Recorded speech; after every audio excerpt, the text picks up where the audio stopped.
Donc salut à tous et à toutes, bienvenue dans cette nouvelle vidéo dans laquelle je suis dehors parce que je trouvais que c'était une bonne idée de changer un peu de décor.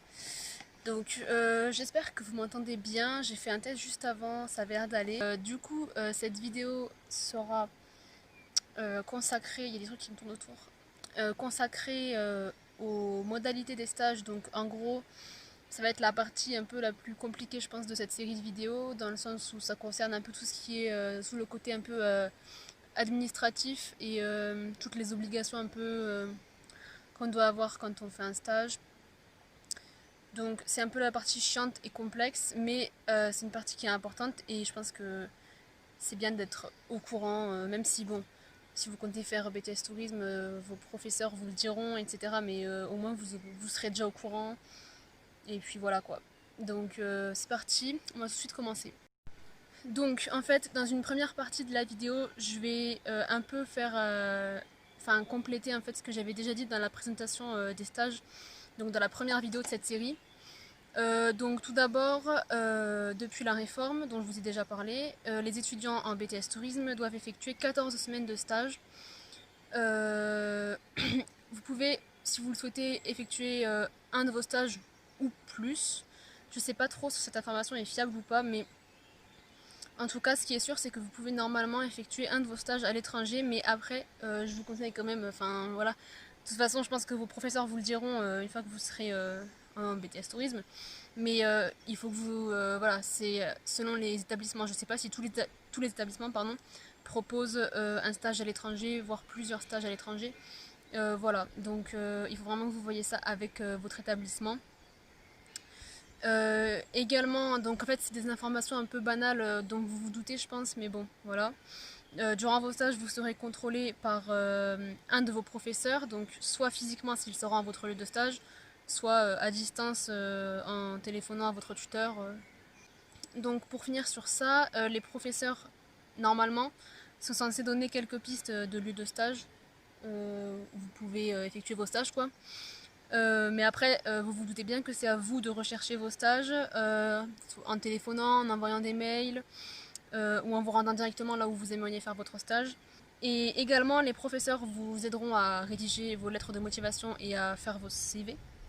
Mais après, vous vous doutez bien qu'ils ne le feront pas à votre place, c'est tout à fait logique. Alors, il y a un peu d'orage, je m'excuse pour ça. Le temps n'est pas très fiable, mais bon, il fait bon et je me suis dit que ça changerait un peu de tourner dehors, sachant que j'en ai la possibilité. Donc voilà, je vais pas m'attarder plus là-dessus, mais j'espère qu'il va pas te mettre à pleuvoir, même si c'est mal parti, mais bon. Si jamais je change de décor d'un coup, vous inquiétez pas, c'est normal. Donc maintenant concernant la convention de stage, donc pour présenter en gros ce que c'est la convention de stage, c'est en gros un espèce de contrat en fait entre les trois acteurs que je vous avais présentés lors de la première vidéo sur les stages. Donc c'est un peu les trois acteurs qui interviennent pour le bon déroulement du stage, donc c'est-à-dire la structure d'accueil, l'étudiant et l'équipe pédagogique de l'établissement où on est. Donc, pour compléter un peu sur la convention de stage, elle fixe notamment les objectifs du stage, donc en termes de compétences à acquérir ou à approfondir, les responsabilités et les missions qui seront confiées aux stagiaires, ainsi que les informations et les outils qui seront mis à disposition du stagiaire, la durée, le calendrier et les horaires du stage, ainsi que le lieu de son déroulement, les modalités de couverture en matière d'accident du travail et de responsabilité civile. Donc en gros, c'est si on se fait mal pendant le stage ou quoi que ce soit. Voilà, enfin c'est des obligations, des règles à respecter de la convention. Voilà, c'est ça. Donc c'est un peu compliqué à expliquer et à comprendre, mais bon, je pense qu'on vous expliquera mieux que moi si vous comptez toujours faire le BTS Tourisme ou quoi. Voilà. Mais je vous informe juste après, je suis pas très bien placée pour expliquer ce genre de choses. Et enfin, le suivi du stagiaire par ses professeurs d'une part et par son tuteur d'autre part. Donc voilà, des choses un peu banales, mais ça c'est un peu un espèce de contrat comme je vous ai dit, voilà. Ensuite, le stagiaire doit être présent pendant toute la durée du stage, donc ça va un peu de soi, mais il peut y avoir des absences, comment dire, des absences qui ne préviennent pas, quoi. Exemple, si on est vraiment malade, qu'on peut pas se rendre au stage, qu'on a je sais pas, un rendez-vous médical, faire quelque chose d'assez urgent, Voilà, mais ça peut arriver, mais dans ce cas-là, il faut prévenir à la fois son établissement de formation, donc son professeur, ou alors appeler directement son établissement pour prévenir, parce que vous êtes sous la responsabilité à la fois de votre établissement et à la fois de votre tuteur, donc voilà. Et donc aussi, vous devez prévenir votre tuteur de votre absence. Évidemment, c'est une démarche un peu professionnelle là qu'il faut adopter, parce que sinon, vous ne refléterez pas une bonne image et c'est pas bien. Également, le stagiaire n'est pas un salarié, donc en fait, normalement, on n'a pas le droit, enfin, pas nous, mais l'organisme d'accueil qui nous prend en stage n'ont pas le droit de nous verser un salaire. Bon, certes, on n'aura jamais de salaire en stage, mais de nous gratifier, on appelle ça, donc de nous donner un peu d'argent par rapport à ce qu'on fait. Normalement, c'est interdit, mais ça peut arriver certaines fois. Et après, sinon, voilà, donc en France, normalement, le stagiaire n'aura jamais un statut de salarié, mais si vous faites un stage à l'étranger et que la législation du pays, en fait, impose ce statut de salarié, et bien, vous serez salarié. Mais voilà, c'est pas pour autant que vous devriez faire des tâches qui pourraient être données à un vrai salarié, en fait, et que vous pouvez pas forcément savoir faire parce que vous êtes qu'un stagiaire en soi. Voilà, donc bon, vous avez remarqué sûrement que j'ai fini de parler de la convention de stage et que je suis repartie un peu sur des informations banales. Donc voilà, je vais finir rapidement. Donc concernant le tuteur du stage, en fait, il accompagne le stagiaire tout au long de son stage dans les différentes activités et tâches à réaliser. Donc voilà, il lui explique, il l'aide. Voilà, normalement, il est censé être assez disponible pendant la durée du stage pour répondre à des questions, pour le guider, enfin guider le stagiaire, quoi, etc. Une information importante, donc pas banale cette fois, mais assez importante. Alors, si vous entendez des cloches aussi, c'est parce qu'il y a des vaches pas loin. Voilà, bref. Donc, je disais, une information importante aussi, c'est qu'en fin de stage, le responsable de l'organisme d'accueil où vous étiez est censé vous remettre une attestation de stage qui précise les dates, la durée et le contenu du stage. Donc en fait, il faut absolument penser à la récupérer avant la fin du stage et il faut la conserver parce que, alors je suis pas sûre de ce que je vais dire, mais il me semble en gros qu'on va devoir, enfin c'est en gros ça fera partie du, c'est un peu ce qui va, je pense, prouver si j'ai bien compris parce que je vous avoue que ça j'ai pas bien compris. C'est un peu ce qui va prouver qu'on a effectué nos stages et vu que on est obligé de faire nos stages si on veut valider notre diplôme, parce que voilà, petite parenthèse, je pense que vous vous en doutez aussi, mais bon, je sais pas si je l'ai déjà dit, mais en gros, vous pouvez avoir une excellente moyenne dans toutes les matières, avoir des excellentes notes pendant que vous passez les épreuves, etc. Mais si vous n'avez pas effectué le nombre de semaines de stage qui était imposé, et bien votre BTS ne sera automatiquement pas validé. Donc voilà, c'est pour ça que le stage est important aussi. Donc voilà, et cette attestation, pardon, je pense qu'elle sert un peu à prouver qu'on a effectué le stage, donc il faut bien la conserver. Dernière information avant de répondre à une question qui m'a été posée dans la précédente vidéo. On n'est pas obligé de vous demander un rapport de stage comme on peut demander par exemple en troisième ou quoi que ce soit.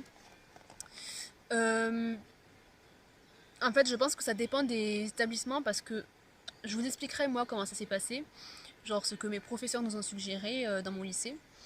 Donc je vous expliquerai ça dans la prochaine vidéo. Mais je pense que c'est un peu pareil dans tous les établissements. Genre je pense que c'est pas obligatoire de remplir un rapport de stage, mais je préfère prévenir que je ne suis pas du tout sûre de ça. Et donc qu'il faut pas se fier à ça, à ce que j'ai dit, parce que je sais pas, je pense que ça dépend des établissements. Donc maintenant, je vais répondre à une question qui m'a été posée sous ma dernière vidéo, donc celle qui traitait des objectifs des stages. C'est une question de Zinix Golden qui me dit « Mais le reste de l'année, une fois le BTS en poche et qu'on veut être un guide, on ne travaille pas, car un guide, c'est seulement l'été. » Alors, en effet, c'est vrai, ce qui est un peu problématique, enfin, dans les métiers du tourisme en général, c'est que c'est souvent saisonnier. Donc c'est souvent des métiers saisonniers. Souvent ce que les personnes travaillant dans le tourisme font, c'est qu'ils font une autre formation en dehors, donc ça peut être une formation qui est toujours en rapport avec le tourisme, mais pas pour faire des métiers pardon, qui se passent dehors ou quoi que ce soit. Ça peut être travailler dans une office de tourisme ou enfin dans des structures touristiques qui peuvent travailler en hiver, ou alors ils font des formations qui n'ont pas vraiment de rapport avec le tourisme, dans un autre domaine qui les intéresse autre que le tourisme. Donc en fait, ouais, c'est souvent ce qui se passe en fait quand on fait des métiers touristiques, c'est que on fait souvent l'été, on travaille, on fait guide exemple, et l'hiver on trouve autre chose. Donc voilà, c'est ce que là pour le coup, c'est ce que les sites du style Onicep ou les étudiants vont dire, que si vous regardez un peu dessus selon les métiers qui vous intéressent.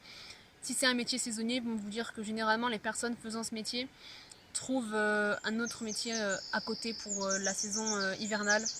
Euh, voilà, pour pouvoir continuer à gagner un peu d'argent, quoi, parce que sinon c'est compliqué. Donc voilà, j'espère que j'ai répondu à ta question. Normalement, ça passe. Donc voilà, cette vidéo est terminée. J'espère qu'elle vous aura plu, qu'elle vous aura intéressé, que vous aurez quand même à peu près compris. Donc je suis allée un petit peu plus vite, je pense, que d'habitude. Je verrai ça au montage, en fait, s'il faut, je suis allée à la même vitesse. Mais c'est une impression que j'ai, parce que en fait, le temps est vraiment incertain. Il y a eu un peu d'orage et tout ça, donc voilà, je voulais terminer de tourner la vidéo dehors et pas changer de décor et tout ça. Du coup voilà, j'espère que ça vous aura intéressé, que ça vous aura plu. N'hésitez pas à vous abonner si vous le souhaitez, à aimer la vidéo, à la commenter, me faire des suggestions, me poser des questions, n'hésitez pas. Puis à partager la vidéo si vous le souhaitez également. On se retrouve très prochainement pour la dernière vidéo de cette série sur les stages qui parlera de mon expérience personnelle. Donc voilà, bonne continuation à vous, à bientôt, ciao tout le monde.